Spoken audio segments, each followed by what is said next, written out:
ini kami sedang berada di tengah-tengah kami adalah Bapak Dr. Ian Esos MSI, berkaitan dengan program yang selama ini dipertanyakan. Kira-kira seperti apa sih Pak? Baik, terima kasih atas kehadiran teman-teman. Ya, kalau program 2020 ini sebetulnya sudah direncanakan tahun 2000, program dan kegiatan 2019 sudah masuk dalam rencana kerja pemerintah daerah. Tentu saya baru di sini, itu sudah berjalan, tetapi kalau saya lihat itu masih bersifat pembangunan fisik, sumber daya manusia, infrastruktur, dan lain-lain. Tentu untuk pembangunan fisik, sumber dana dari pusat, dari DAK, dan juga dari PAD. Nah, memang dengan kondisi wabah corona seperti ini, pemerintah daerah, ya tentu saya sedikit tahu, transfer dana dari pusat berkurang hampir 20%, berarti hampir 200 miliar tidak ditransfer dari pusat. Nah, itu akan berakibat ada pemangkasan dan rasionalisasi besar-besaran. Nah, tahun ini sudah 2 kali belum perubahan anggaran. Pertama, recomposing anggaran, itu untuk menangani COVID. Jadi kita potong anggaran-anggaran bersama tim anggaran pemerintah daerah bersama DPRD. Tentu DPRD sangat mendukung dan setuju. Itu lumayan besar, 17 miliar lebih, tersebar di beberapa OPD. Tentu mereka yang melaksanakannya untuk penanganan COVID di rumah sakit, kesehatan, BPBD, dan lain-lain. Selanjutnya, DAU tentu sebagian besar masih bisa dilaksanakan, tapi kalau untuk DAK di luar kesehatan dan pendidikan semua dibatalkan. Baik yang sudah ada perencanaan maupun sedang lelang, sudah dikerjakan, di luar pendidikan dan kesehatan semua sudah dibatalkan oleh pemerintah pusat. 1 rupiah pun tidak diturunkan. Nah, oleh karena itu pahami betul bahwa anggaran kita ini bukan pemerintah daerah yang potongnya, tapi memang tidak ditransfer oleh pemerintah pusat. Seluruh Indonesia ya. Berkaitan dengan itu Pak, berkaitan dengan anggaran COVID tadi itu kan, kira-kira kalau misalnya langsung kepada SKPD yang bersangkutan, kira-kira mencairkannya atau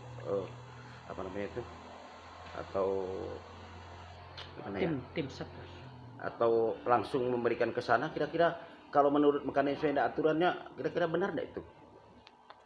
Oh, tentu dengan aturan yang ada, kita rapat dan sudah dialokasikan kepada penanganan COVID. Sekali lagi ini sangat baik persetujuan dari DPRD untuk penanganan COVID, dan itu kan sudah dialokasikan di SKPD terkait. Tentu mereka juga melaksanakannya sesuai dengan aturan yang berlaku. Kita hampir tiap hari video conference dengan KPK, BPK, Menteri Dalam Negeri, Kapolri, semua mengawasi kegiatan ini. Jangan khawatir untuk itu. Nah, oleh karena itu pelaksanaannya ada di bencana alam, ada di posko, ada di SKP, di Pol PP, ada di kesehatan, ada di rumah sakit. Jadi kita kalau tim kan teknis tidak campur lah tentang itu. Tentu mereka melaksanakan sesuai aturan dan petunjuk yang berlaku. Sebagai badan badan pemerintah yang langsung ke Bapeda dalam hal ini, kira-kira bagaimana Bapeda harus mengetahui persoalan itu kalau misalnya tidak koordinasi dulu dengan Bapeda gitu Pak? Oh, ketika sudah ada anggaran, tentu SKPD sudah mendapat tembusan bahwa dia mereka mengusulkan dulu untuk penanganan COVID mereka perlu berapa, mengusulkan kepada tim, dipelajari, oh bisa ternyata untuk keperluan yang jelas. Ada itu mereka dapat alokasi sebesar itu, ada yang 100 juta, ada yang 50 juta, dan lain-lain, sesuai dengan kebutuhan penanganan COVID ini. Lalu mereka membuat rencana kerja anggaran. Nah, itu sudah tupoksi dan di domainnya Badan Pengelolaan Keuangan dan Aset Daerah. Di sana yang membuat RKA-nya. Tentu ada tim asistensi dan sudah dilarang bahwa anggaran tahun ini untuk perjalanan dinas, belanja pegawai harus dipotong sekurang-kurangnya 50%. Jadi tahun ini sepertinya hanya bayar pegawai, SPPD rata-rata ada 50%, ada 60% dipotong tahun ini. Di saat itu terrealisasi Pak, apakah dari pihak Bapeda juga ikut menyaksikan itu? Atau instansi terkait ikut mengetahui persoalan itu? Oh, ini ada evaluasinya, tentu evaluasi program. Dan untuk review reviewnya masuk Inspektorat. Sekarang juga bekerja, jadi semua bekerja sesuai tupoksi dan masing-masing lah Pak. Kalau kita kan ya paling ada evaluasi, lalu pengawasannya tentu ada bidang tersendiri. Bahkan ini akan diawasi oleh teman-teman aparat penegak hukum. Saya pikir ini cuma sampai saat ini belum semua bergerak karena anggarannya juga perlu proses. Dan syukur puji Tuhan, alhamdulillah Bengkayang sampai hari ini yang terkonfirmasi positif menurut informasi Pak Kadis Kesehatan tadi belum ada. Ya, kita bersyukur untuk itu. Mudah-mudahan Bengkayang jauhkan dari mara bahaya dan malapetaka lah. Saat ini kan Pak Dokter, saat ini warga masyarakat kan tidak puas dengan adanya bantuan-bantuan kemarin.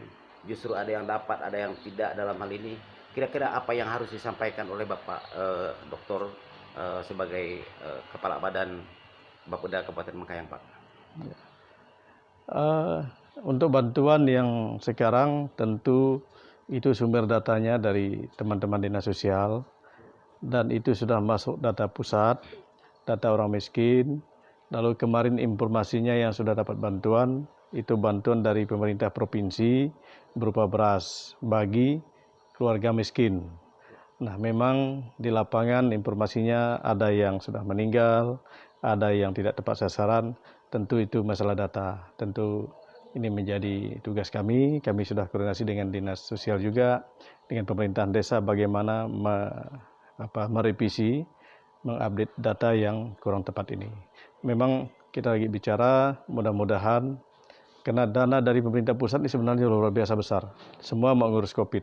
Tapi yang bagaimana menyentuh sampai ke masyarakat, kita kan masih nunggu petunjuk semua Pak. Gitu.